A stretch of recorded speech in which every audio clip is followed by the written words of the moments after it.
Bismillahirrahmanirrahim, grade 7. This is your Pakistan Social Studies and students. Today I am going to discuss chapter number 1, Geography of the Muslim World. Means के इस्लामी दुनिया का जोग्राफिया यहाँ पर हम discuss करेंगे. हमारा question number 1 है, what is the geographical location of इस्लाम.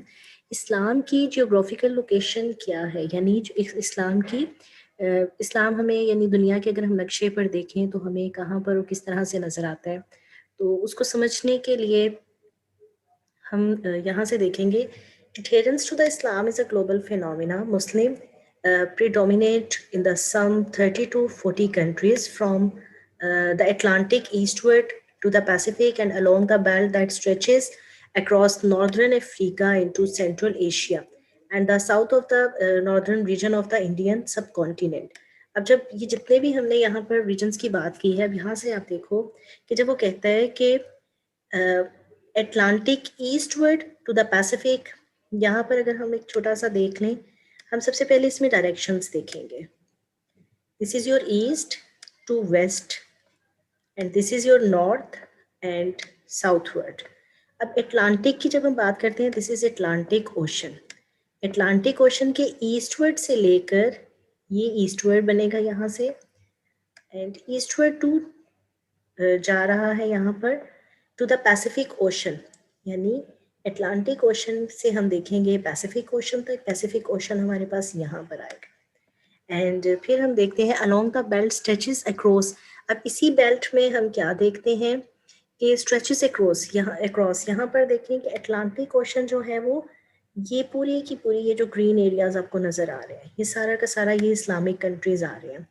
और इसी में हमारा आ जाता है सेंट्रल एशिया, आ जाता है नॉर्दर्न रीजन ऑफ इंडियन सब कॉन्टिनेंट आ जाते हैं और तकरीबन तमाम ही इस्लामिक कंट्रीज हम इसके अंदर देख लेते हैं.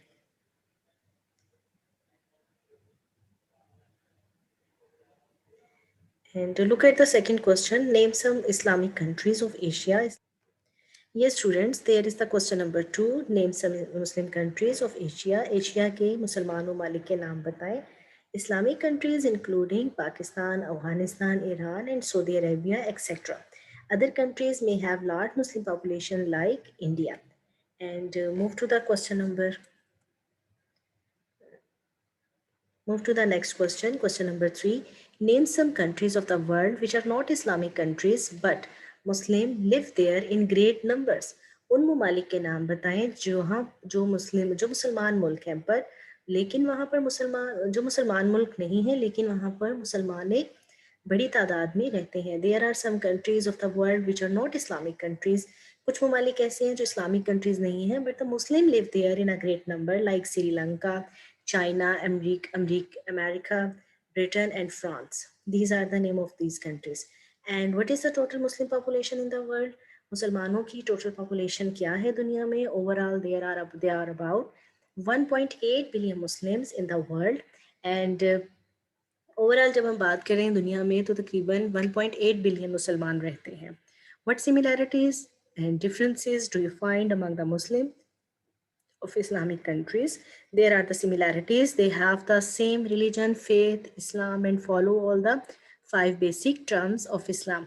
Similarities ये हैं कि सब इस्लाम को मानते हैं, mean faith, same religion faith यानी अकीदा एक है, इस्लाम and follow all the 5 basic tenets of Islam और इस्लाम के 5 जो बेसिक अरकान हैं उनको मानते हैं. And these are the नमाज, रोज़ा, ज़कात, हज. And the differences, there are the differences in their languages. Means के सऊदी अरेबिया में रहने वाले लोग जैसे अरबिक बोलेंगे एंड पाकिस्तान में रहने वाले उर्दू बोल रहे हैं, लेकिन अमेरिका में रहने वाले लोग जो हैं वो इंग्लिश बोल रहे हैं. But most of the people are Muslim. And the dresses, उनमें लिबास का फ़र्क है क्योंकि according to region, according to their culture इंसान ड्रेसिंग करता है, food and lifestyle. And question number 6, what is the reason for these differences? In differences की वजह क्या है? Differences in topography, climate and local culture. Means ये differences क्यों होते हैं? क्योंकि topography, जोग्राफियाई हदूद, geographical location या environment depend करता है, climate वहाँ का मौसम कैसा है and the local culture और वहाँ पर local culture किस तरह से है. And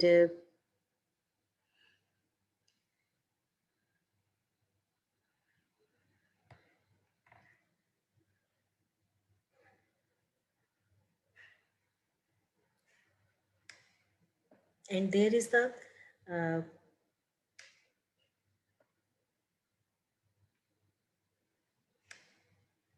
and match the column A with the column B. Column A show the 4 main religions of the world, and the other, and column B shows the estimated number of their followers.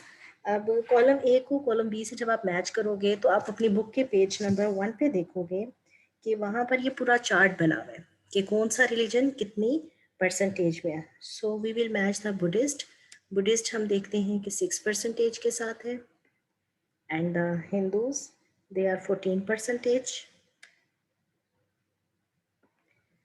and मुस्लिम जो है वो पूरी दुनिया में 21% है.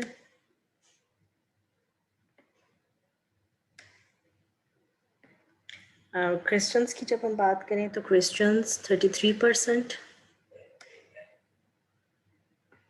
And other religions जो देखें तो वो 26% है. And there is a next question. अब हम यहाँ पर हमारा दूसरा क्वेश्चन,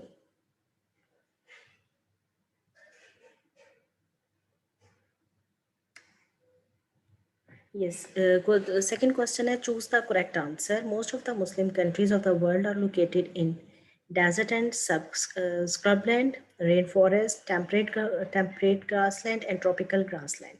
So इसमें हमारा आंसर है desert and scrublands. And the B option, the highest region are in the, यानी सबसे जो ऊंचे रीजन्स हैं वो कौन कौन से हैं. सो इसमें हम देखेंगे यमन और ओमान, सेकंड है लिबिया एंड इजिप्ट, थर्ड है अफगानिस्तान एंड पाकिस्तान, फोर्थ है सीरिया एंड इराक. तो हमारे पास जो सबसे ऊंचे यानी जहाँ पर पहाड़ हैं, माउंटेन्स हैं, वो अफगानिस्तान एंड पाकिस्तान है. क्योंकि अफगानिस्तान में कोहे हिंदू कुश माउंटेन रीजन लगता है, और पाकिस्तान के साथ जो है वो कोहे कराकोरम एंड कोहे हिमालय. लाइकवाइज पाकिस्तान के पास 2 माउंटेन रेंजेस हैं, और जो मुस्लिम दुनिया की 3 हाईएस्ट माउंटेन रेंजेस हैं वो पाकिस्तान और अफगानिस्तान के साथ अटैच होती हैं. And the main mountain range in the north Africa is mountain range. जब हम नॉर्थ अफ्रीका की बात करें तो उसमें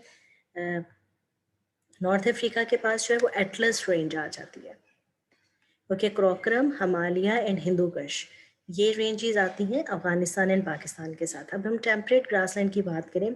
temperate grassland are found in which area.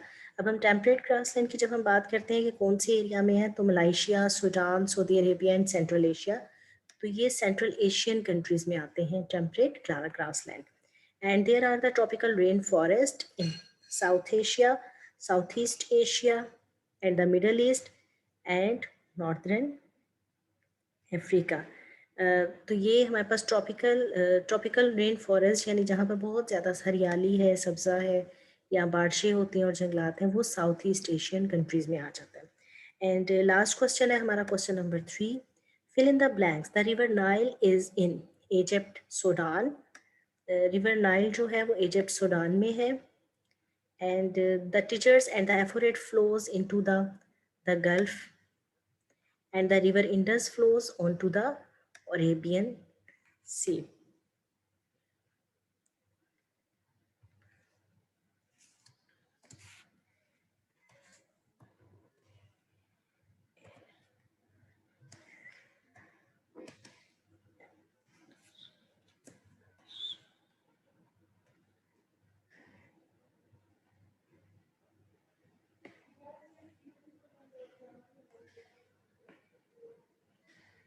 ये हमारे यहाँ पर मैच हो जाएगा.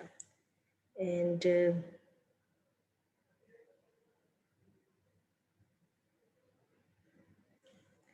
सेकेंड हम देखते हैं the gulf.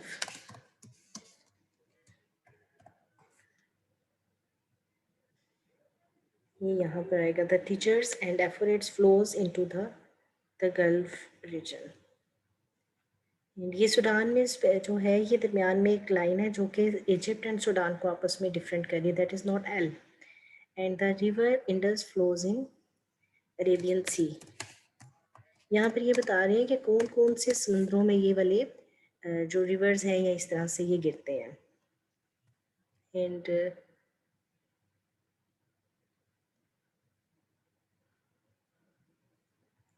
Last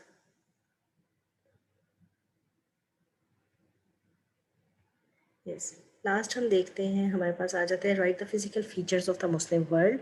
Muslim world के फिजिकल फीचर्स लिखें। The Muslim countries are located on level land, number 1 point. Number second point, the main mountains are the Atlas range in North Africa, in the highlands of Ethiopia, Yemen, and the southern end of Saudi Arabia, eastern Turkey, and much of Iran. And third point हम देखते हैं, the highest region of all are the Afghanistan and the Hindu Kush and Karakoram mountains of Pakistan. And fourth है हमारे पास, however few people live in these mountain regions, and much of the Muslim world except for Malaysia, Indonesia, and some part of the Africa has very little natural vegetation. More than half of the whole area is hot desert, temperate desert, semi-desert, and scrublands. सबसे पहले उसने question हमसे किया है कि write the physical features of Muslim world. मुस्लिम दुनिया के फिजिकल फीचर्स लिखे, यानी वो देखने में कैसी है या वहाँ पर किस तरह के इलाके हैं। The Muslim countries are located on level land. Muslim countries जो हैं वो बिल्कुल एक लेवल लैंड पे, लाइकवाइज के बिल्कुल माउंटेन्स नहीं है, या जैसे हम देखते हैं नॉर्थ पोल या साउथ पोल में आइस कैप है, उस तरह के एरियाज नहीं, लेवल लैंड पर है, यानी ज़्यादा आबादी वाले इलाके हैं। The main mountain are the Atlas range in north Africa. शुमाली अफ्रीका में हमें एटलस रेंज देखने को मिलती है। The highest land, the highlands of Ethiopia, जो कि इथोपिया में हाईलैंड्स होते हैं। Yemen and the southern end of the Saudi Arabia, Yemen and southern ends को भी ये एरिया लगता है। Eastern Turkey and much of Iran, यानी इन एरियाज के साथ जो है वो ये हमारे पास आ जाती हैं, एटलस रेंज लग जाती है। And the highest region of all of the Afghanistan and the Hindu Kush and Karakoram mountain of Pakistan. जब हम बात करते हैं highest region of Afghanistan and Pakistan की, तो अफगानिस्तान में हिंदू कुश एंड पाकिस्तान के साथ कराकोरम माउंटेन्स लगती हैं। However few people live in the mountain region, और यहाँ पर बहुत सारे लोग जो हैं वो इन माउंटेन रीजन्स में रहते हैं। Much of the Muslim world except of Malaysia, Indonesia and sub part of the Africa has very little natural vegetation. और जो कुछ एरियाज हैं जैसे मलाइशिया, इंडोनेशिया एंड कुछ हिस्से अफ्रीका के, वहाँ पर बहुत कम नेचुरल वेजिटेशन है, यानी कुदरती वेजिटेशन कम है। And the more than half of the whole area is hot and desert. और इन एरियाज में जो है वो ज़्यादातर जो है वो हॉट डेजर्ट्स है, यानी गर्म सहरा है। टेम्परेट ग्रास एंड डेजर्ट्स हैं, और उसके अलावा टेम्परेट डेजर्ट्स हैं, सेमी डेजर्ट्स एंड स्क्रब्स पाई जाती है। And last question, write the few examples of geographical features. Likewise, the geographical features of the Muslim world की जब हम कुछ example लिखते हैं, तो geographical features लिखेंगे, साथ हम लिखेंगे the geographical features of the Muslim world. Number 1, the key showing the highlands show the most of the Muslim countries are located on the level land. यानी जो हम इसमें कीज के साथ देख रहे थे, यानी डिफरेंट जगहों पे वर्ल्ड मैप को हाईलाइट करके, तो वहां पर हम क्या देखते हैं कि ज्यादातर जो मुसलमानों का इलाका है वो हाई लैंड, लेवल लैंड पर है। In the mountain ranges are northern Africa में हमें कौन सी मिलती है, द एटलस रेंज, और उसके साथ एरियाज लगते हैं Ethiopia, Yemen, Saudi Arabia, eastern Turkey and Iran are highlands. And the highest mountain regions are, और जो सबसे ज्यादा हाईएस्ट माउंटेन रीजन्स हैं वो अफगानिस्तान एंड पाकिस्तान है, यानी अफगानिस्तान में हिंदू कुश माउंटेन एंड पाकिस्तान के साथ Karakoram Mountains. Hope students, you understand the lesson, you understand each and every question. And thank you students. Allah Hafiz.